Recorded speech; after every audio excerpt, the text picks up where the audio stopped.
Hello, mga kamaster, maraming salamat po sa lahat ng tumatangkilik ng ang daddy ng baby ko. Paki-follow and subscribe mga master para sa mga susunod pang mga kabanata. Kabanata 51. Katatapos lang ni Anastasia sa pagguhit ng draft ng disenyo sa opisina, at medyo masakit ang kanyang mga kamay. Habang hinihimas niya ang kanyang mga balikat, bumukas ang pinto ng kanyang opisina bago biglang lumitaw ang figure ni Nigel. "Bakit ka nandito, Nigel?" Tuwang-tuwa pa rin si Anastasia nang makita siya. "May regalo ako sa'yo." Pagkatapos magsalita ni Nigel, isinara niya ang pinto ng opisina bago inilagay ang mga bulaklak at ang kahon ng regalo sa kanyang mesa. "Tingnan mo. Hulaan mo kung ano ito." Tiningnan ni Anastasia ang malalaking karakter ng Cloud Residence no. "Nagprint ako sa box." Matapos makaramdam ng pagkagulat sa loob ng ilang segundo, naalala niya na ito ang pangalan ng nangungunang real estate sa sentro ng lungsod, Mahal. Hindi ito mahal, ito ay isang unit lamang ng higit sa 200 metro kwadrado. Noong una, gusto kong bumili ng duplex sa itaas na palapag, ngunit naisip ko na ito ay masyadong malaki at walang laman na hitsura dahil kayong dalawa lang ang titira doon. Kaya, kailangan kong pumili ng isang mas maliit na unit, sabi ni Nigel na walang magawa, sa pag-iisip na mabibigyan niya sana siya ng mas magandang unit. Nawalan ng masabi si Anastasia. Oo naman, kayang gawin ng mga may pera ang anumang gusto nila. Maaari rin siyang pumili ng mga unit ng cherry mula sa naturang high-end na real estate. Para sa isang office worker na tulad ko, hindi ko kayang bayaran ang banyo ng unit na iyon kahit na may 1 taon na sweldo. Nigel, magkaibigan tayo. Hindi ako tatanggap ng anumang regalo mula sa iyo maliban sa iyong pagkakaibigan. Seryosong wika ni Anastasia. Iniligtas mo ang aking buhay. Alam mo ba kung gaano kahalaga ang buhay ko? Agad namang gumanti si Nigel. Ang iyong buhay ay hindi mabibili, at hindi ito nasusukat ng pera. Ngumiti si Anastasia at umiling. Ang pagliligtas sa iyo ay isang paraan din ng pag-iipon ng magandang karma para sa aking sarili. Hindi. Ang buhay ko ay sa iyo, at ang aking mga bagay ay sa iyo rin. Dapat mong tanggapin ang bahay na ito, matigas na sabi ni Nigel. Muling nawalan ng imak si Anastasia. Malaki ang naitulong mo sa akin at sa anak ko sa mga nakaraang taon. Kung magpapadala ka ulit ng mga reg-along tulad nito, hindi ako mangangahas na kaibiganin ka sa hinaharap. At saka, binili na ako ng tatay ko ng apartment unit, at pwede na akong lumipat sa susunod na buwan. Tiyak na hindi iyon magiging komportable gaya ng Cloud Residence No. 1, nag-aalalang sabi ni Nigel. Hindi ko talaga kailangan ang bahay na ito. Anyway, may meeting ako sa lalong madaling panahon, kaya bumalik ka na. Pagkatapos magsalita ni Anastasia, kinuha niya ang kanyang notebook at lumabas. Agad na nag-isip ng ibang paraan si Nigel habang kinakagat niya ang manipis na labi. Kinuha niya ang kahon ng regalo at pumunta sa opisina ng presidente kung saan si Elliot ay nakikitungo sa ilang trabaho sa kanyang mga kamay sa oras na iyon. Sinulyapan ang hindi inanyayahang bisita, ibinalik niya ang tingin sa kanyang trabaho. Paboran mo ako, Elliot. Sige na. Well, bumili ako ng bahay sa Cloud Residence No. 1 para kay Anastasia. Maaari mo bang ibigay ito sa kanya sa pangalan ng kumpanya? Halimbawa, masasabi mong year-end bonus ito para sa kanya. Huminto ang kamay ni Elliot na pumipirma sa mga dokumento. Pagkatapos, mahina niyang sinabi, hindi. Bakit? Gusto ko sanang ibigay sa kanya ngayon lang, pero tinanggihan niya. Hindi ko na alam ang gagawin ko. Sumando si Nigel sa desk at walang magawang nagsalita. Kung hindi niya ito tatanggapin, ibig sabihin hindi siya interesado sa iyo. Napangisi si Elliot. Nag-alok din siya ng bahay sa property na ito at tinanggihan ni Anastasia. Hindi yon. Mahal na mahal ako ni Anastasia. I have the ultimate confidence in this, sabi ni Nigel sa sarili. Sumimangot si Elliot at nanunuyang sinabi, huwag kang masyadong magtiwala. Huwag mo akong biruin, Elliot. Tiyak na papakasalan ko si Anastasia. 3 taon man, 5 taon, o 10 taon, hihintayin ko siya hanggat hindi siya nagpakasal sa ibang lalaki. Mukhang desidido si Nigel na gawing asawa ang babae. Kung gayon, alam mo ba kung sinong lalaki ang kanyang anak? Malamig na tanong ni Elliot bigla. Kabanata 52. Mukhang nabigla ang gwapong mukha ni Nigel, dahil ito lang ang hindi sinabi ni Anastasia sa kanya. Ilang beses na rin niyang sinubukang magpahiwatig sa kanya, ngunit ayaw lang nitong ipaalam sa kanya. Kilala mo ba kung sino iyon, Elliot? Tanong ni Nigel na medyo na-curious na interesado rin si Elliot sa ganitong klase ng chismis ng empleyado. Sa huling pagkakataon na dumating ang kanyang kapatid na babae sa kumpanya upang manggulo, inihayag niya na si Anastasia ay ang may bahay ng isang lalaki 5 taon na ang nakalilipas. Ibinenta pa niya ang kanyang katawan sa club para kumita. Biglang nanlaki ang mga mata ni Nigel habang nakikinig sa biglaang bagong impormasyon na hindi makapaniwala. Agad naman siyang gumanti, imposible. Si Anastasia ay hindi ganoong uri ng tao, at hinding-hindi niya gagawin ang ganoong bagay. Gaano ka-eksaktong alam mo tungkol sa kanya? Tumingin si Elliot sa kanyang pinsan, umaasang hindi na siya mag-abala pa kay Anastasia. Ayaw ng pag-isipan pa ni Nigel ang tungkol dito. Matigas niyang sabi, I don't care what her past was like. I just want to spend my future with her, and I don't want to know kung sino ang ama ng anak niya. Anyway, willing akong samahan siyang palakihin ang bata at tretuhin siya na parang sarili ko siya. Talagang minaliit ni Elliot ang determinasyon ng kanyang pinsan na ituloy ang babaeng ito. Kinagat niya ang kanyang mga ngipin at ngumuso, anong maganda sa kanya. Kinagat ni Nigel ang labi at ngumiti. Ang Anastasia ay may kakaibang uri ng kagandahan. Minsan, siya ay kasing liwanag ng apoy, minsan kasing elegante ng isang rosas. Kahit anong side niya, bilib ako sa babaeng ito. Sa puso ni Elliot, mayroon lamang siyang 3 adjectives upang suriin si Anastasia, hindi makatwiran, barbaric at uncouth. Elliot, tutulungan mo ba ako? Hindi napigilan ni Nigel ang pag-upo sa mesa ni Elliot habang nakatingin ito sa kanya na nagsusumamo. Hindi, malamig na sagot ni Elliot. Grabe ka talaga, pamilya pa rin ba ang tingin mo sa akin? Nagpout si Nigel. Nagpa siya si Elliot na huwag pansinin siya, at tuluyang umalis si Nigel sa kalungkutan. Nagpa siya siyang ipagpatuloy ang paghikayat kay Anastasia hanggang sa tanggapin nito ang regalo, kaya bumalik siya sa kanyang opisina. Maya-maya, bumalik siya. When seeing that he was still there, she had no choice but to say, Nigel, hindi ko talaga matatanggap ang regalo mo. Bumalik ka. Hindi ako aalis kung hindi mo tatanggapin, muli na sagot ni Nigel. Pagkatapos ay tumawa si Anastasia at sinabing, alam mong hindi ito gumagana sa akin. Agad na umiling si Nigel at malungkot na sumagot, Anastasia, hindi ka ba maaaring maging mas materyalistiko? Sa ganoong paraan, mabibili kita ng pera. Humagalpak ng tawa si Anastasia. Masyado akong interesado sa pera, ngunit ang pera ko lang ang gusto ko. Sa sandaling ito, tumunog ang telepono ni Nigel. Kinuha niya ito at tiningnan bago seryosong sinabi sa telepono, Hello, Dad. Pumunta ka sa kumpanya, Nigel. May ibibigay ako sa iyo. Okay, pupunta ako ngayon. Matatapos na ang bakasyon ni Nigel, at mula bukas, kailangan niyang bumalik sa trabaho sa kumpanya ng masunurin. Babalik muna ako para makipagkita sa tatay ko. Tawagan mo ako kung may kailangan ka, nandyan ako tuwing kailangan mo ako. Magiliw na tiningnan ni Nigel si Anastasia. Sinadya ni Anastasia na nagkunwaring hindi ito nakita at sinabi lang sa kanya, Go. Huwag mong paghintayin ang iyong ama. Pagkaalis ni Nigel ay bahagyang napabuntong hininga si Anastasia. Sa sandaling ito, tumawag si May at sinabing, Anastasia, halos handa na tayong umalis sa trabaho. Oo, okay, sagot ni Anastasia. Pagkatapos noon, nagtago si May sa isang bakanteng koridor at tinawagan si Hailey, na nagsabi sa kanya na gumawa ng isang bagay sa kabilang dulo ng telepono.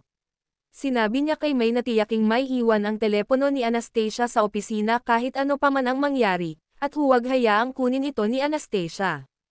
Pumayag naman agad si May. Bagamat hindi niya alam kung bakit hiniling sa kanya ni Hailey na gawin ito, kailangan lang niyang maging masunurin.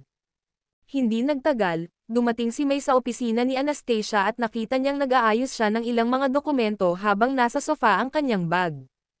Habang sinasadya niyang umupo sa tabi ng bag ni Anastasia, sinabi niya sa babaeng nag-iimpake ng mga dokumento. Anastasia, natapos mo na ba ang mga disenyo mo na dapat isusumit sa katapusan ng buwan? Marami pa akong dapat gawin. Nag-aalala ako sa kanila.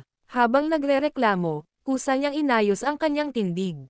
Nang nabara ang linya ng paningin ni Anastasia, inabot niya at kinuha ang telepono ng babae sa kanyang bag at inilagay ito sa sofa.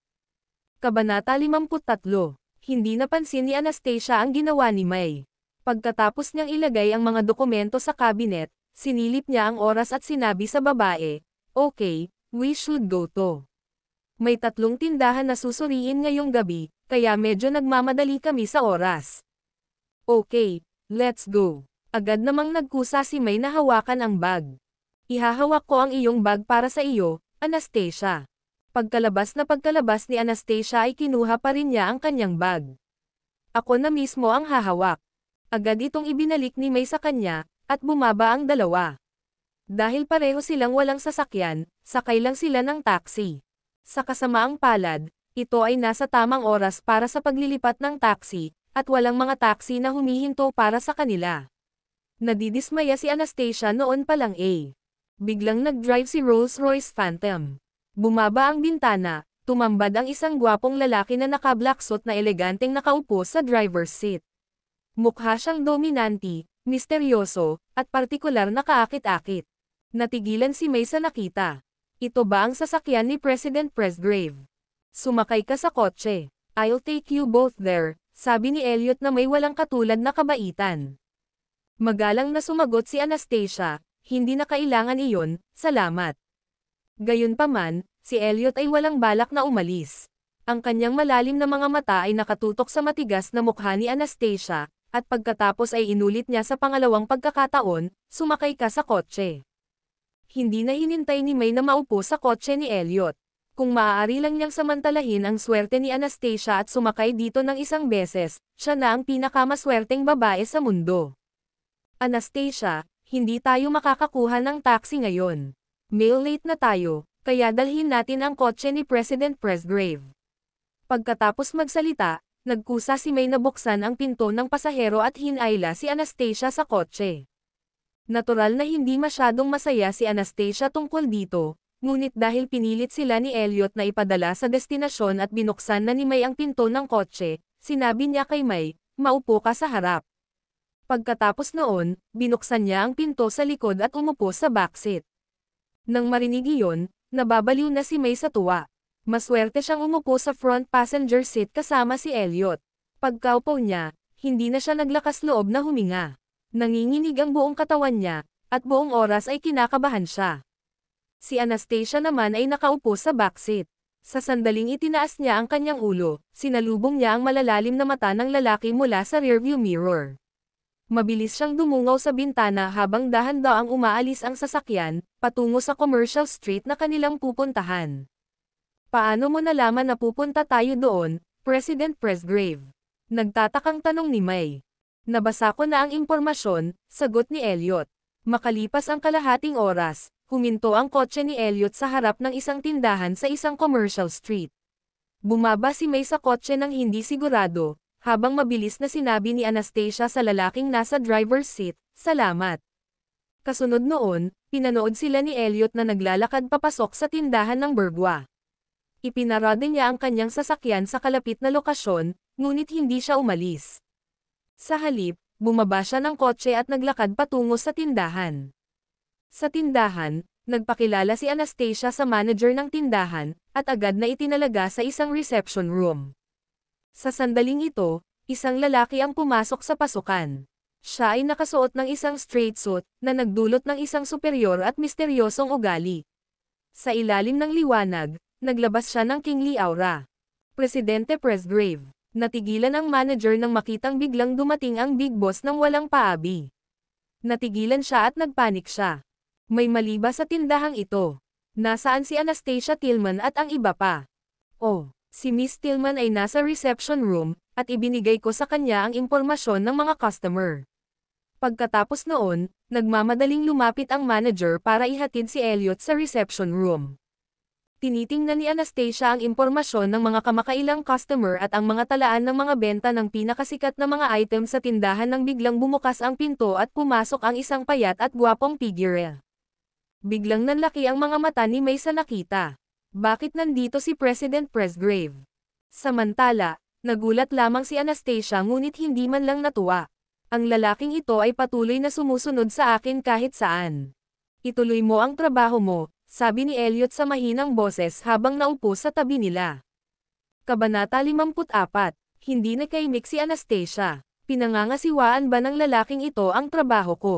Kalimutan mo na ito, mas mabuting tapusin ko ang trabaho. Kung tutusin, kailangan kong makuha itong year-end bonus. Sa sandaling ito, dinala ni Francis si Erica para sunduin si Jared at naghahapunan sila sa isang restaurant. Tumingin si Erica kay Jared sa ilalim ng ilaw at nakaramdam ng paninibugho sa kanyang puso. Sinong lalaki ang ipinanganak ni Anastasia sa batang ito? Kapag siya ay lumaki, siya ay tumingin kahangahangang gwapo. Kung ang maliit na batang ito ay nagpakasal sa isang mayamang babae sa hinaharap, si Anastasia ay hindi magkukulang sa pera. Tay, dalhin natin si Jared sa malapit na palaruan pagkatapos ng hapunan. Masaya doon, mungkahi ni Erica. Dahil matanda na si Francis, natural na hindi siya magaling magpakasaya gaya ng mga kabataan. Gayunpaman, nais din niyang dalhin ang maliit na bata sa palaruan. Sige, dadalhin natin si Jared sa playground mamaya. Tumanggo siya. Kumain ka pa, Jared. Tumingin si Francis sa kanyang apo na may mapagmahal na mga mata. Nang makita iyon, lihim na nakaramdam ng sama ng loob si Erica. Oo naman, ang pinakamahusay na sandata ni Anastasia para makuha ang puso ng kanyang ama ay ang batang demonyong ito. Noon pa man ay gusto na ni Francis ang isang lalaki, ngunit hindi na makapagsilang pa si Naomi ng mga anak. Ngayong nanganak na si Anastasia ng isang lalaki, si Francis ay labis na natuwa. Kaya naman, natitiyak ni Erica na sadyang nagsilang si Anastasia ng isang anak na lalaki at bumalik para agawin sa kanya ang mga ari-arian ng pamilya. Habang tinitignan niya ang batang ito, lalo siyang naiinis. Hiniling niya na agad siyang makidnap ng ilang masamang tao, at hindi na siya muling lilito sa kanyang bahay sa buhay na ito. Pagkatapos nilang kumain ay umalis na sila at naghanap ng parking malapit sa playground. Dahil malayo ang available na parking space, natakot si Francis na malayo ang lalakarin nila kaya naman pinababa niya muna sila sa entrance ng playground. Nangyari ito upang umayon sa masamang plano ni Erica, kaya nagmamadali niyang sinabi sa batang lalaki, "Halika, Jared. Aalis muna kami dito. Kailangang mag-park ng lolo mo sa malayo. Maging mabuting bata ka at sumama ka muna sa tiyahin mo, Jared," malumanay na sabi ni Francis sa maliit na bata. Masunuri namang tumanggo si Jared bago sumunod kay Erica palabas ng sasakyan. Habang pinagmamasdan ni Erica ang pag-alis ng sasakyan ng kanyang ama, ninisya niya ang kanyang puso, at isang masamang ilaw ang sumilay sa kanyang mga mata. Malamig niyang tinitigan ang maliit na batang lalaki sa tabi niya, nakaramdam ng labis na pagkamuhi sa kanya gaya ng naramdaman niya kay Anastasia. May mga masarap na merienda doon. Bumili muna tayo. Hindi siya isasama ni Erica sa playground dahil may mga tauhan na magbabantay sa kanyang kaligtasan.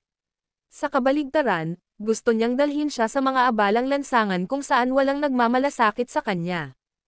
Walang choice ang batang lalaki kundi ang sumunod sa kanya. Nang makita ni Erica ang magulong pulutong, sinabi niya kay Jared, "Hintayin mo ako dito at huwag kang tatakbo. Bibili ako ng prutas." "Okay." Tumanggo ang maliit na bata. "Mayroon ka bang smartwatch?" "Hindi." Umiling ang maliit na bata. Sabay lihim na natuwa si Erica. Kung nawala ang gayong batang bata, napakahirap na hanapin siya. Bukod dito, maraming tao rito, maaaring may mga batang trafficker na nakatago. Kaya, iniwan ni Erica ang batang lalaki at umalis. Makalipas ang 10 minuto, dumiretso si Erica sa entrance ng playground para hintayin ang kanyang ama. Matagal na naghintay si Jared sa parehong lugar, ngunit hindi niya nakitang bumalik si Erica. Pagtingala niya ay nakita niya ang napakaraming tao sa paligid niya. Siya ay isang maliit na bata pa, at hindi niya masabi kung nasaan siya. Habang kinukusot niya ang malalaking mata, may masamang premonition sa kanyang puso nang maramdaman niyang naligaw siya. Sa katunayan, hindi niya alam kung saan hahanapin ang kanyang lolo. Gayunpaman, hindi siya nataranta o umiyak. Paimpul siyang pumasok sa isang tindahan at sinabi sa clerk sa loob, "Excuse me, nawala ako at hindi ko mahanap ang pamilya ko. Pwede ko bang hiramin ang phone mo para tawagan ang mommy ko?" "Naliligaw ka ba, Anak. Okay. Eto na. Binigay agad sa kanya ng clerk ang telepono. Dinial ni Jared ang numero ng kanyang ina at tumunog ito sa kabilang linya, ngunit walang sumasagot. Dalawang magkasunod na tawag ang ginawa niya, ngunit walang sumasagot.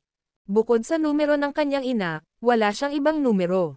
Sinagot mo ba ang telepono, mommy, bata? Umiling si Jared, kaya sinabi ng clerk sa kanya, well, you can wait a while bago tumawag ulit. Huwag kang mag-alala, mabuti akong tao. Aalagaan kita. Agad namang tumango ang maliit na bata at nagpas siyang tumawag muli mamaya. Si Francis naman ay nagmamadaling tinungo ang entrance ng playground pagkatapos niyang ay parada ang sasakyan, ngunit pagdating pa lang niya ay nakita niyang papalapit ang anak na si Erica habang humahagulgol. Malungkot niyang sinabi sa kanya, Tay, may nangyaring masama, nawalan ako ni Jared. Dinala ko siya para bumili ng ice cream, pero tumakbo siya at hindi ko siya mahanap. Kabanata 55. Ano? Takot na takot si Francis. Iniangat niya ang ulo niya at tumingin sa paligid. Dumating ang mga tao at naglibot sa kanya, ngunit ang kanyang apo ay wala kahit saan. Jared! Saan ka nawala, Jared? Galit na sigaw ni Francis. Sa loob lamang ng ilang minuto, nawalan ng apo si Erica. Bukod dito, ang bata ay 3 taong gulang lamang. I'm sorry, Dad. Masyado siyang makulit, at tumakbo siya para maglaro. Hindi ko siya nagawang bantayan. Agad na humagulgol si Erica at isinisisi ang lahat kay Jared. Nagmamadaling tumawag si Francis sa pulis bago tumawag kay Anastasia, ngunit kahit nakalusot siya, hindi sinasagot ni Anastasia ang telepono. Bigla niyang sinigawan si Erica, hanapin mo siya. How dare you still stand here and cry? Saglit na nagulat si Erica, hindi pa niya nakitang lumipad sa galit ng ganito ang kanyang ama at talagang natakot siya. Gusto niyang pumunta sa lugar kung saan niya iniwan si Jared para tingnan kung naroon pa ang bata, ngunit hindi niya sinabi sa ama ang eksaktong lokasyon. Kaya, nagkunwari siyang hanapin ng hiwalay ang bata. Nang bumalik siya sa lugar kanina at nalaman niyang wala na si Jared, gumaan ang pakiramdam niya. Anastasia, nawala na sa wakas ang anak mo. Hindi mo na makikita ang batang ito sa iyong buhay. Hindi na armas ang batang ito para pagnakawan mo ang ari-arian ng pamilya ko. Nang maisip ito ni Erica, sumabog ang puso niya sa sobrang tuwa. Samantala, agad namang nakipag-ugnayan si Francis sa customer service ng Burgua. Pagkatapos niyang ipaliwanag ang sitwasyon, agad na tinawagan ng service staff si Felicia. Nang marinig ni Felicia ang balita, mabilis niyang naalala na magkasama sina May at Anastasia, kaya mabilis niyang tinawagan si May. Sinusuri ni Anastasia ang impormasyon at gumagawa ng isang detalyadong talaan nito. Umupo si May sa tabi niya nang marinig niyang nagriring ang telepono, kaya kinuha niya ito at nakitang galing kay Felicia. Kaya naman, mabilis niyang ikinonekta ang tawag at sinabing, Hello, Felicia. Kasama mo ba si Anastasia? Oo, nasa tabi ko siya. Hayaan mo siyang sagutin ang telepono. Inabot ni May ang telepono kay Anastasia. Hinihiling ka ni Felicia. Inabot ni Anastasia at kinuha ang telepono. Hello, Felicia. Anastasia, nakatanggap lang ako ng tawag mula sa service desk. Tumawag ang papa mo habang sinasabing naligaw ang anak mo at hiniling sa iyo na makipag-ugnayan sa kanya ng mabilis. Ang mga dokumento sa mga kamay ni Anastasia ay nadulas at nahulog sa lupa nang marinig niya ang balita. Namutla ang mukha niya habang nanginginig na sinabi, Ano? Naligaw ang anak ko. Ang lalaking nagbabasa ng balita sa kanyang telepono sa tabi nila ay biglang nagtaas ng kanyang gwapong mukha, at ang kanyang mga pupil ay nagsikip nang makita ang takot na mukha ni Anastasia. Pagkatapos, kinuha ni Anastasia ang telepono ni May at sinabing, Pahiram ng telepono mo, May. Pagkatapos magsalita, dinial niya ang numero ng kanyang ama gamit ang nanginginig na mga daliri. Hoy! Nasa kabilang dulo ang galit na boses ni Francis. Si Anastasia ba ito? Tay, saan ba nagwala si Jared? Nasaan ka? Labis na nag-aalala si Anastasia na siya ay napawisan ng malamig. Malapit sa playground. Napagdesisyonan namin ni Erica na dalhin siya dito, pero bigla siyang nawala. Anastasia, I'm sorry. Ay, sabik na sabik si Francis sa dulo kaya nabulunan siya at halos mapaiyak. Ang mawalan ng anak ay isang seryosong bagay. Nang mabalitaan ni Anastasia na naroon din si Erica, Agad niyang naunawaan na hindi ang ama ang nawalan ng anak, kundi si Erica ang gumamit ng ilang paraan para mawala ang kanyang anak. Anastasia, natatandaan ba ni Jared ang number mo? Bakit hindi mo kinuha ang phone mo? Agad na binuksan ni Anastasia ang kanyang bag, ngunit walang phone sa loob nito. Siya ay lubos na naguguluhan. Nasaan ang aking telepono? Saan napunta ito? Malinaw niyang naalala na nakalagay ito sa kanyang bag, at naalala rin ng kanyang anak ang numero ng kanyang telepono. Kaya naman, naniniwala siyang matalino ang kanyang anak na humanap ng isang tao at subukang tawagan siya. Dad, babalik ako sa kumpanya at hahanapin ko ang phone ko. Huwag mag-alala, magiging maayos din si Jared. Kung mahanap mo siya, tawagan ang numero ng teleponong ito. Babalik muna ako sa kumpanya. Pagkatapos magsalita ni Anastasia, nakiusap siya kay Elliot na nakaupo sa sofa at sinabing, President Presgrave, ibabalik mo ba ako sa kumpanya? Nagmamadali ako. Tara na. Siyempre, alam ni Elliot na nagmamadali siya. Kung tutuusin, nawala ang kanyang anak. Kaya, kinuha ni Anastasia ang kanyang bag at mabilis na sinundan si Elliot palabas. Samantalang si May naman ay naupo siya sa sofa at palihim na pinunasan ang pawis sa kanyang noo. Kaya, ito ba ang dahilan kung bakit hiniling sa kanya ni Hailey na tanggalin ang telepono ni Anastasia? Nawalan na ba ng anak si Anastasia? Kabanata 56. Bagamat nanatiling kalmado at makatuwiran si Anastasia, hindi siya nakaramdam ng pag-asa. Umupo siya sa passenger seat sa kotse ni Elliot habang nagmamaneho kaagad sila patungo sa kumpanya. Sa sobrang pagkabalisa ni Anastasia ay tumulo ang mga luha sa kanyang mga mata. Hinawakan niya ang telepono ni May, umaasang may magandang balita ang kanyang ama para sa kanya sa lalong madaling panahon. Mukhang napakatalino ng anak mo, kaya magiging okay siya. Habang inaalaw siya, mabilis na nilampasan ni Elliot ang iba pang mga sasakyan, at ang itim na kotse ay sumugod hanggang sa Burgua Building nang dumating ang kotse sa pasukan. Itinulak ni Anastasia ang pintuan ng pasahero sa harap at nagmamadaling tinungo ang mga hakbang, ngunit dahil siya ay nasa loob, nagmamadali, natapilok siya at nahulog. Nang matamaan ang kanyang kaliwang binti sa matalim na sulok ng mga hakbang, naramdaman niya ang pananakit sa kanyang binti at napakasakit nito kaya hindi siya makatayo ng ilang sandali. Sa sandaling ito, isang malakas na braso ang pumulupot sa kanyang baywang at itinaas siya. Gustong suriin ni Elliot ang kanyang pinsala, ngunit siya ay pumipitik palayo sa kanya at nagpatuloy sa pagtakbo sa hagdan. Pagkatapos, balisang kumatok si Anastasia sa entrance door. Nakilala siya ng security guard na naka-duty sa loob at nagmamadaling pinagbuksan siya ng pinto, pero mas nagulat siya na nasa likuran niya pala si Elliot. Pagkatapos noon, naglakad si Anastasia hanggang sa elevator. Habang pinindot niya ang elevator button, nanginginig siya habang umaagos ang dugo mula sa kanyang tuhod. Malamig na tiningnan siya ni Elliot. Pagdating ng elevator, sumugod si Anastasia, at humakbang din siya ng mahahabang paa. Magiging maayos din si Jared. Magiging maayos din si Jared. Kahit bata pa siya, napakatalino niya. Hindi mahihirapan ang anak ko. Si Anastasia ay malapit nang mawala sa kanyang isip at ang kanyang katawan ay malapit nang gumuho. Hindi niya maiwasang mamulong sa sarili na parang sinusubukang aliwin ang sarili. Sa kaibuturan ng mga mata ni Elliot, may bakas ng pagkabalisa na hindi man lang niya namalayan. Maya-maya, huminto ang elevator sa design department floor. Pagkatapos, nagmamadaling lumabas si Anastasia at dumiretso sa kanyang opisina. Dinial niya ang sarili niyang numero gamit ang telepono ni May at narinig niyang nagriring ang kanyang telepono mula sa sulok ng sofa. Pagkatapos maghukay sa sofa, inilabas ni Anastasia ang kanyang telepono na nanginginig ang mga kamay.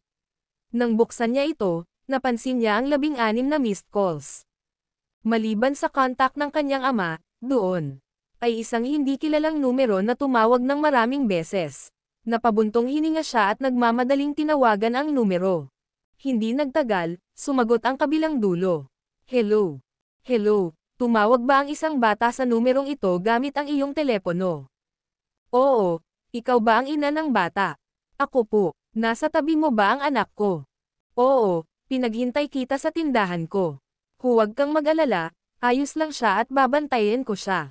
Ang boses ng babae sa kabilang dulo ay parang napakabata ngunit mabait. Ang malaking batong nagpapabigat sa dibdib ni Anastasia ay sa wakas ay naiangat, at sa sandaling ito, ang malambing na boses ng kanyang anak ay dumating sa kanyang tainga. Ayos lang ako, Mommy. Huwag kang mag-alala, Jared, my baby. Ang emosyon ni Anastasia ay magulo sa sandaling ito, at ang kanyang mga luha ay dumaloy sa kanyang mga pisngi. Baby ko. Salamat sa Diyos, sasanduan kita ngayon din. Huwag ka nang umiyak, Mommy, ayos lang ako. Inaliw siya ng batang lalaki mula sa kabilang dulo. Sinagot muli ng dalaga ang telepono at sinabing, Miss, ipapadala ko sa iyo ang lokasyon ng aming tindahan. Lumapit ka kaagad. Sige, salamat. Pupunta ako kaagad. Ibinaba ni Anastasia ang telepono. Bigla na lang siyang nahihilo. Ngayong biglang lumuwag ang kanyang tension nerves, umakyat ang dugo sa kanyang ulo at nagdulot ng matinding pagkahilo. Siya ay likas na inabot at kinuha ang isang bagay sa malapit. Ang nangyaring hinawakan niya ay braso ng isang lalaki, at hinawakan niya ito ng mahigpit para pigilan ang sarili na mahulog. Sa sumunod na segundo, ang isa pang braso ay pumulupot sa kanyang baywang, at ang kanyang buong katawan ay hinayla patungo sa isang matibay na dibdib. Gayunpaman, hindi siya nagpumiglas dahil kailangan niyang umasa sa kanya ng mapilit at hinintay na mawala ang pagkahilo. Habang nakayuko ay napatingin si Elliot sa babaeng humihinga ng malalim sa kanyang mga braso. Mapatla ang mukha niya na may kakaibang panghihina. Ibang-iba ito sa kanyang nakagawiyang hitsura, at sa sandaling ito, mukhang kailangan na niya ng taong magpoprotekta sa kanya. Kabanata 57. Bumubuti ang pakiramdam. Tanong ni Elliot sa malalim na boses. Ang pagmamadali ng ulo na nagpaugoy kay Anastasia sa kanyang mga paa ay unti-unting bumababa, ngunit doon niya lang napagtanto na hawak siya ni Elliot sa kanyang mga braso. Mabilis siyang humakbang paatras para gumawa ng ilang distansya sa pagitan nila, para lang nabangga niya ang mesa sa likuran niya. Ay, bulalas niya. Sa sumunod na segundo, hinayla siya pabalik sa yakap ni Elliot, kahit na ilang sandali pa lang ay nakabaon na siya rito. Nang bumangga ang kanyang mukha sa mga kalamnan ng dibdib nito, nakarinig siya ng kalabog na sinundan ng mapurol na sakit na kumalat sa kanyang cheekbone. Gayunpaman, bago niya lubos na merhistro ang sakit, naramdaman niya ang isang malaking palad na yamakap sa kanyang palso. Nakatulala siya habang hinihila papunta sa kotseng nakaparada sa gilid ng bangkita. Nang bumukas ang pinto sa passenger's side, mariin siyang idiniin ni Elliot sa upuan.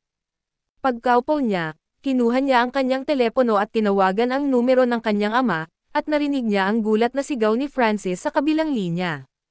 Anastasia, hindi pa nahahanap si Jared. Huwag kang mag-alala, tatay. Ayos lang si Jared. Ligtas siya, at papunta na ako para sunduin siya ngayon. Ano? Nasaan si Jared? Nasaan siya? Isang mabait na tindera ang nagbabantay sa kanya ngayon at pupunta ako para kunin siya. Ibigay mo sa akin ang address at pupunta rin ako doon. Si Erica ay dapat nakasama si tatay ngayong gabi, at dahil si Erica ay isang mapanganib na tao, walang paraan na hahayaan ko siyang malapit kay Jared. Dahil doon, mabilis na tumugon si Anastasia. Tatay, sigurado akong pagod ka, kaya dapat kang magpahinga. Ako na mismo ang susando kay Jared. Hindi, kailangan kong tiyakin na ayos lang si Jared, giit ni Francis, nabalisa siya sa pag-aalala na naisip niya na maaaring lumabas ang kanyang tiyan. Alam ko, pero pupunta ako para makita kapag katapos kong kunin si Jared, pagpapatahimik niya. Malalaman niya kung paano nawala si Jared sa pagtatapos ng gabi dahil sa hinala niyang may kinalaman si Erica dito. Ibinaba niya ang telepono at katabi niya si Elliot na nagmamaneho na papunta sa kinaroroonan ng tindahan. Habang bumibilis ang sasakyan sa mga lansangan, nanatiling nakapikit si Anastasia habang sinusubukan niyang i-recompose ang sarili. Langit lang ang nakakaalam kung gaano siya katikot kanina, halos mawalan na siya ng malay.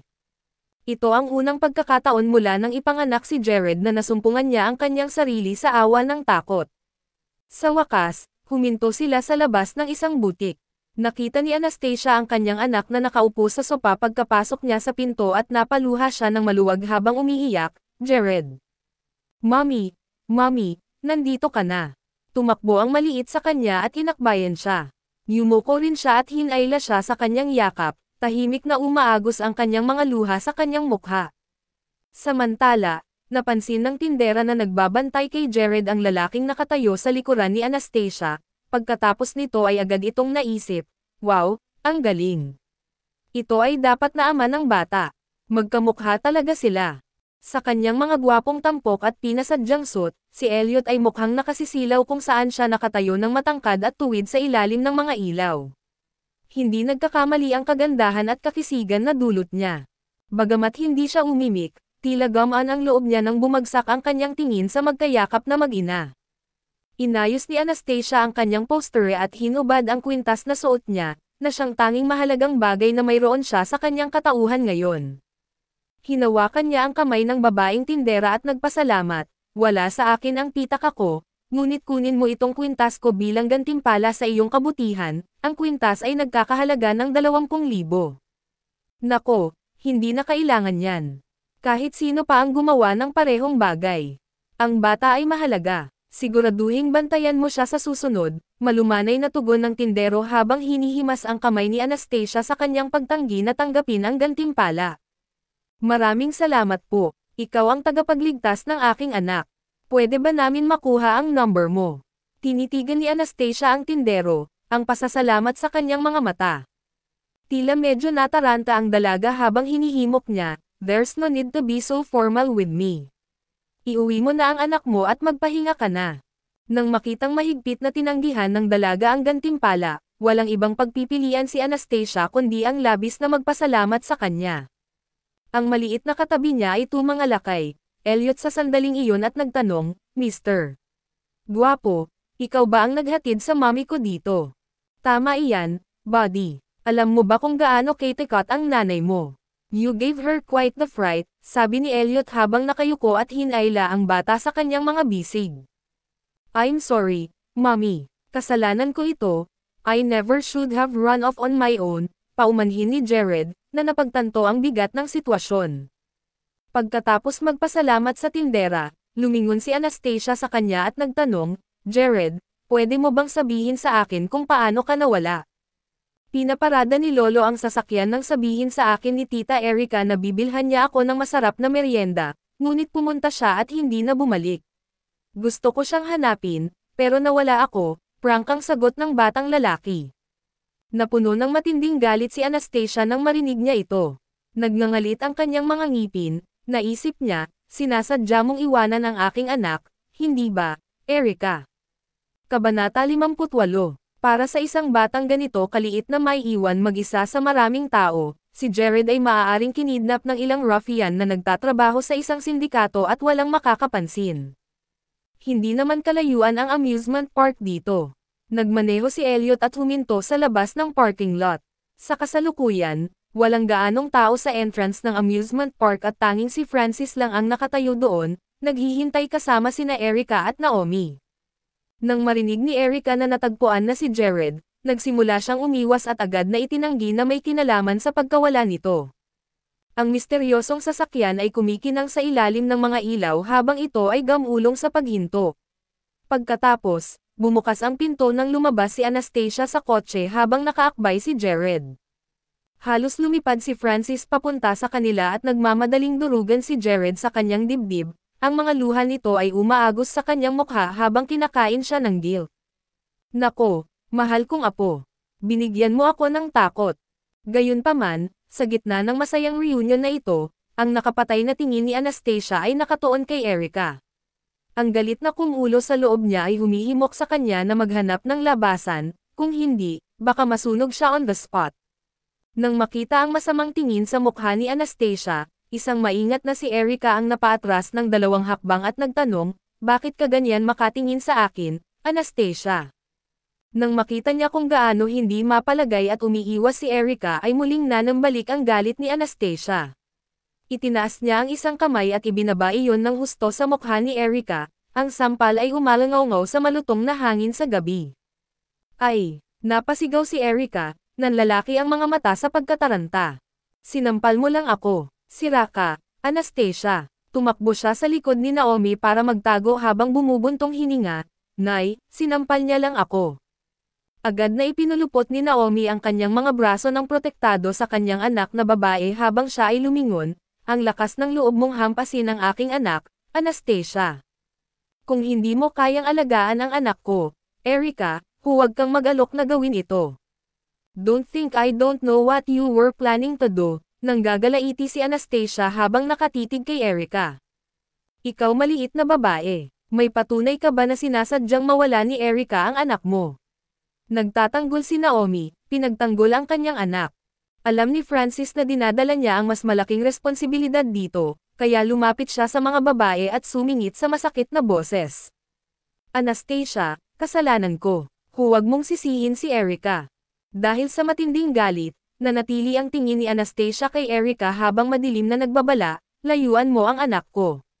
Kung lalapit ka man sa kanya o subukang saktan siya, papatayin kita sa kinatatayuan mo. Huwag kang magpaikot-ikot sa paggawa ng walang basehang pag-aangkin, Anastasia, sagot ni Erica, tumangging aminin ang kanyang maling gawain. Sa gilid, naramdaman niya ang pagkirot ng kanyang puso nang makita niya ang kanyang dalawang anak na babae na nag-snap sa isa't isa. Bumaling siya kay Anastasia at humikayat. Anastasia, kasalanan ko. Ito talaga. Pangako hindi ko nahahayaang mawala pa si Jared sa paningin ko. Si Jared naman ay nagpout. Mommy, huwag kang magalit. Hindi dapat ako lumayo mag-isa. Ang galit ni Anastasia ay napawi nang marinig ang boses ni Jared. Ang pinakamahalaga ay nakabalik ng ligtas ang kanyang anak, kaya't nilunok niya ang kanyang galit at tumalikod upang alisin si Jared sa mga bisig ni Francis. Dad, salamat sa pagtulong ngayong gabi. Sigurado akong gulat na gulat din si Jared. Iuuwi ko siya ngayon at dapat kang bumalik at tawagan ito sa isang araw. Pagkasabi noon, tinitigan niya si Elliot saglit at tumalikod pabalik sa kanyang sasakyan. Samantala, nanatili ang tingin ni Erica kay Anastasia at doon lang niya napansin ang lalaking katabi ni Anastasia. Nanlaki ang mga mata niya sa gulat nang irehistro niya ang mga katangian ng lalaki sa dim lighting. Bakit parang anak ni Anastasia ang lalaking ito? Siya kaya ang ama ng bata? Nang sinubukang sulyapan ni Erica ang lalaki, tumalikod na ito sa kanya at ang nakita lang niya ay ang mailap na silhouette ng likod nito. Nang umalis na ang sasakyan ni Elliot, nakahinga ng maluwag si Francis at sinabi kina Naomi at Erica, halika na, umuwi na tayo. Hindi niya magawang sisihin si Erica sa nangyari kay Jared. Pagkatapos ng lahat, wala siyang karanasan sa pag-aalaga ng bata, at habang siya ay naging pabaya, hindi ito nangangahulugan na siya ang may kasalanan. Si Naomi, gayunpaman, ay mapanlaban na ang kanyang anak na babae ay kailangang magdusa ng galit ni Anastasia. Wala naman siyang ginawang masama, kaya bakit siya ang sasampalin? Gayunpaman, si Erica lang ang nakakaalam na talagang sinadya niyang iwanan si Jared sa isang lugar na matao. Sa katunayan, labis niyang hinanggad na sana ang bata makidnap. Sa kasamaang palad, ang universo ay laban sa kanya, dahil ibinalik nito ang bata sa isang piraso. Higit sa lahat, gusto niyang malaman kung sino ang misteryosong lalaking iyon. Kinuha niya ang lahat maliban sa isang tingin upang mabatid na mayroon siyang likas na kagandahang loob ng maharlika, at tiyak na hindi siya isang karaniwang Joe. Samantala, huminto si Elliot sa labas ng apartment community kung saan nakatira si Anastasia. Nang makita niyang may pharmacy sa tabi nito, pumasok siya ng walang sabi-sabi, naiwan itong naguguluhan habang nakatitig sa kanya habang nakaakbay si Jared. Hindi nagtagal, bumalik si Elliot na may dalang bag ng kung ano. Bilang lubos na pasasalamat sa kanyang tulong ngayong gabi, sinabi ni Anastasia, maraming salamat sa iyong ginawa ngayong gabi, Pangulong Presgrave. Gabi na, kailangan mo nang bumalik. Tumingin sa kanya si Elliot at nag-alok, sasamahan kita sa iyong apartment. Umikot si Anastasia at tumungo sa elevator kasama si Elliot sa kanyang gising. Umakyat sila sa gusali, at pagdating sa kanyang apartment, binuksan niya ang pinto at binuksan ang mga ilaw. Lumiko ang maliit na bata sa sopa at umupo dito, na tila isang malungkot na tuta na naghihintay ng lektura. Mommy, nagkamali ako. Please wag ka nang magalit. Hindi ako galit, naguguluhan lang. I was too flustered and I lashed out, pagtatapat niya. Alam niyang nakita ng anak niya ang marahas na paghaharap nila ni Erica. Biglang inabot ni Elliot si Anastasia sa palso at hinayla siya paupo sa sopa. Nakanganga siya, pero bago pa siya makapagtanong ay lumuhad na ang lalaki sa harapan niya. Ang malaking kamay nito ay nakahawak sa kaliwang guyan niya, at doon lang niya napansin ang dagwang sugat na umaabot sa halos 2 pulgada ang haba sa kanyang binti. Dahil sa kung paanong hindi niya ito ginagamot sa tamang panahon, ang dugo ay namuo, kahit na naroon pa rin ang sugat. Kabanata 59. Nasasaktan ka, Mommy. Bulalas ni Jared, na tila nasasaktan nang makita ang pinsala ni Anastasia. Natigilan din si Anastasia. Pumasok ang lalaking ito sa batika para lang kumuha siya ng ointment at bendahe para sa akin. Pinagmasdan niya ang pagpunas ni Elliot ng cotton bud na binasa ng antiseptic sa sugat na damaloy sa kanyang binti bago maingat na binalutan ang lugar.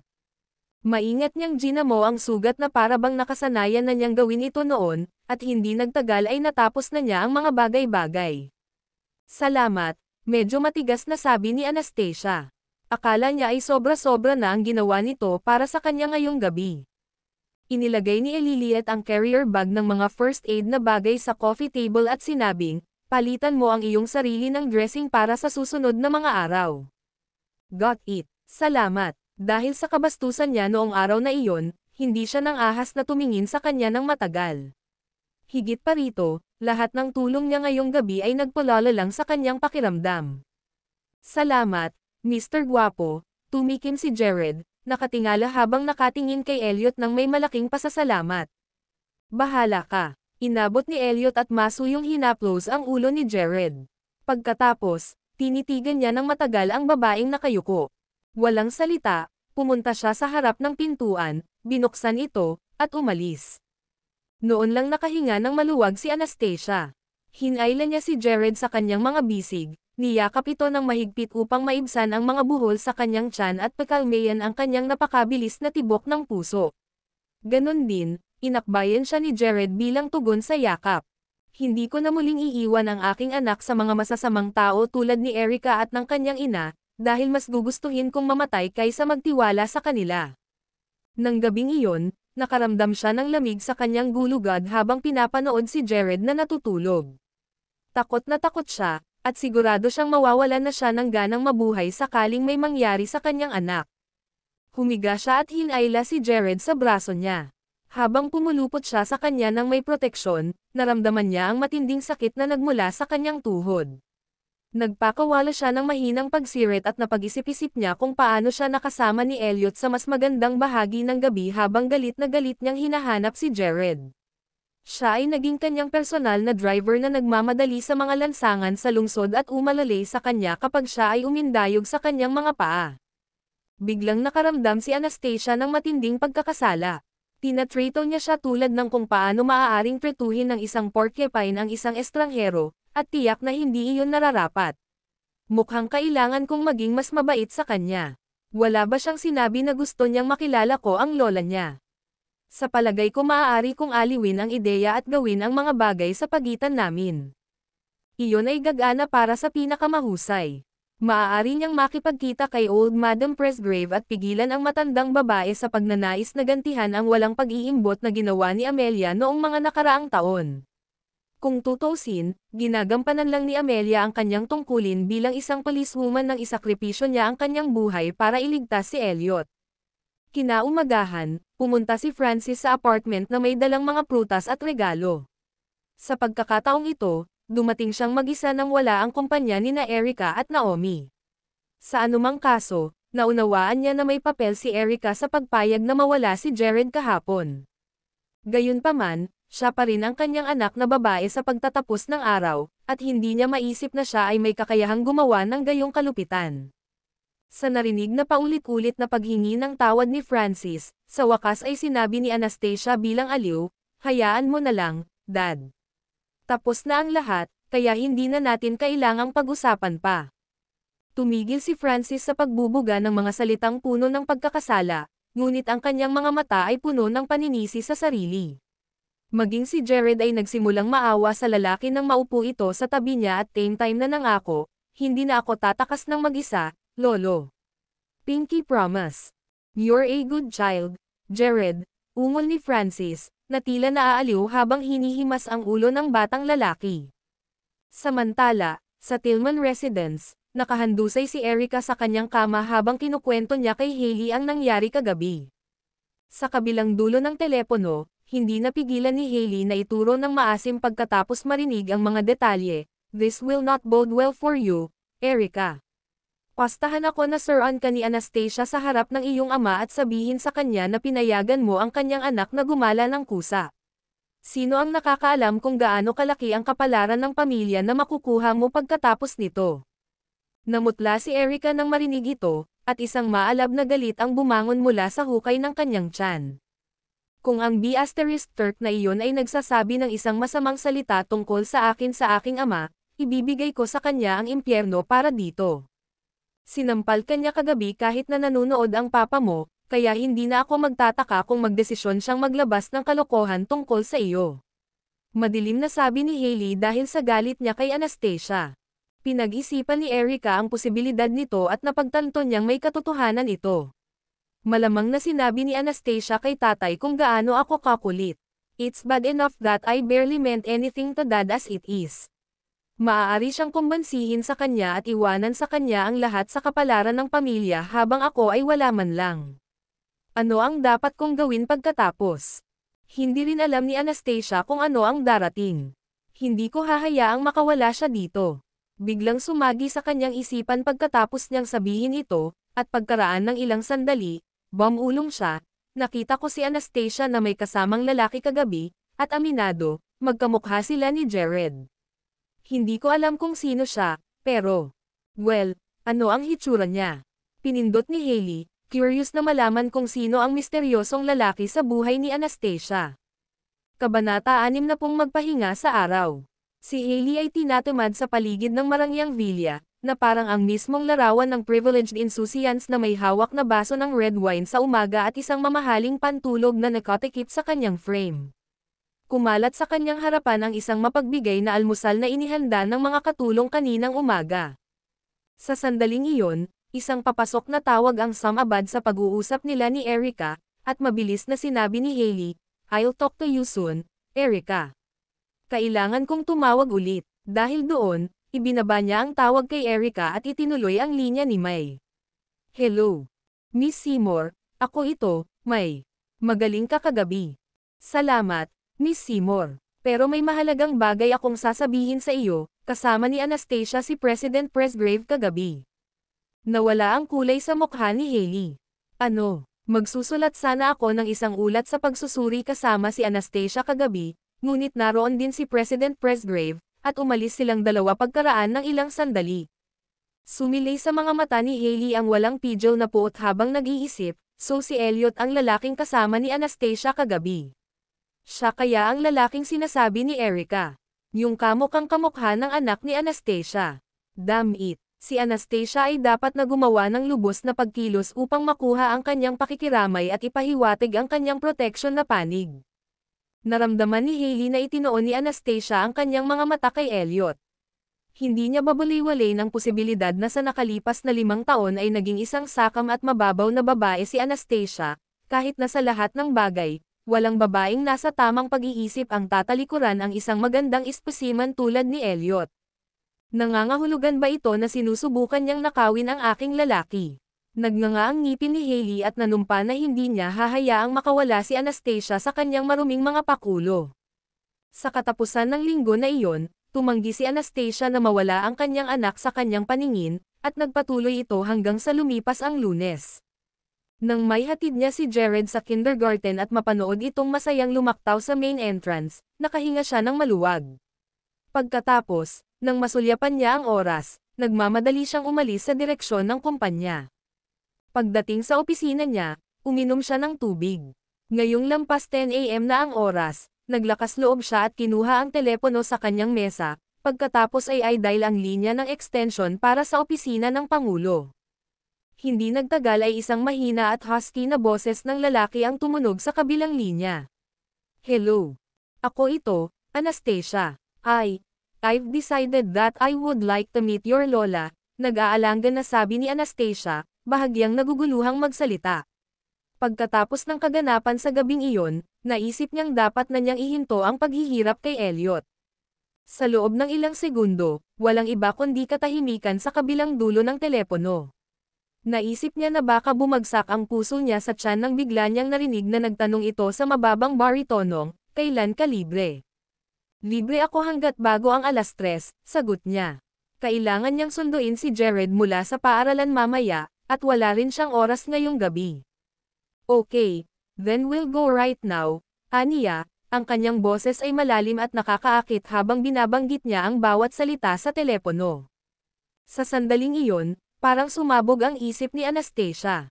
Teka ano, ngayon pa lang, masyadong maaga yan. Ngunit may trabaho ako, sabi niya, kahit na naririnig niya kung gaano kapilit ang tunog ng dahilan.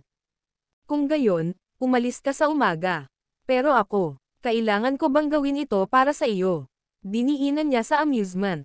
Hindi, ayos lang. Ako mismo ang gagawa. Hindi niya gustong guluhin siya, at hindi niya maaaring ipagsapalaran na magkaroon ng mas maraming chismis tungkol sa paglipad nila pagkatapos nito. "Then I'll see you at the main entrance in 10 minutes, conclusively and rather authoritatively sabi ng lalaki bago niya ibinaba ang tawag. Dahil dito, pumunta si Anastasia sa opisina ni Felicia at humingi ng isang araw na pahinga, na sinasabi na ang kanyang anak, na natroma sa mga pangyayari noong gabing iyon, ay nangangailangan ng kanyang kasama. Natural, hindi siya tinanong ni Felicia at pumayag sa kanyang kahilingan. Kakalakad pa lang ni May sa opisina ni Anastasia nang makita niya ang huli na nag-aayos ng kanyang mga gamit at kinuha ang kanyang pitaka para umalis. Nagtataka niyang tanong, "May pupuntahan ka ba, Anastasia?" "Kailangan kong umalis saglit, ngunit isinulat ko ang ulat na ito at umaasa akong matutugunan mo ito para sa akin. Iwan mo na lang sa desk ko," sabi ni Anastasia habang mabilis na naglakad papunta sa elevator. Napakurap si May at nagmamadaling humabol. "Well, bababa ako para kumuha ng tsaa na ipapasa, gayunpaman." Pareho silang nakatayo sa entrance, at sinasadya ni May ang pag-scroll sa phone niya habang nagtago siya sa likod ng glass door. Pinagmasdan niya ang paghakbang ni Anastasia nang makita ang pamilyar na Rolls-Royce na nakatambay sa gilid ng bangkita. Nang laminggalinga si Anastasia sa paligid upang masiguradong walang nakatingin sa kanya, mabilis na binuksan ni Anastasia ang pinto sa passenger seat at sumakay sa sasakyan. Sa likod ng salamin na pinto, naramdaman ni May na bumukas ang kanyang panga. Si Anastasia ba ay nakikipag-date kay Elliot sa oras ng opisina? Dali-dali niyang kinunan ng litrato ang sasakyan at ipinadala kay Hailey. Samantala, naglalakad si Hailey sa mall at naghahanap ng aliw sa pamamagitan ng walang isip na pamimili nang marinig niya ang banayad na beep ng isang bagong text. Inilabas niya ang kanyang telepono at nag-click sa text mula Mayo, na nagsasabing, "Miss Seymour, ito ay larawan ni Anastasia na sumakay sa kotse ni President Presgrave. Mukhang magde-date sila."